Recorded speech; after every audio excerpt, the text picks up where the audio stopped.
Hi, welcome to Richard Kabili YouTube channel, and for today's tutorial, I will be teaching you on how to change numbers and voiceover on iPhone X. But first, kindly subscribe to this channel and don't forget to hit the subscribe button and the bell to notify you for the new updates. And let's start! Using your iPhone X, from your home screen first, go to Settings.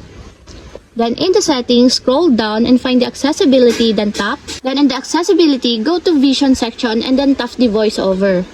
Then after that, in the voiceover, scroll down and tap the verbosity.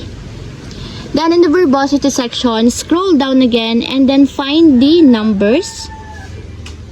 Then in the numbers, if you want to change the numbers into digits, just tap the digits by putting a check mark on the side. And if you want to change it back to words, just tap again the words until there's a check mark on the side. And that's it. We have successfully changed numbers and voiceover on iPhone X. If you have a question, kindly comment down below and don't forget to hit the subscribe button and the bell to notify you for the new updates. And thank you for watching!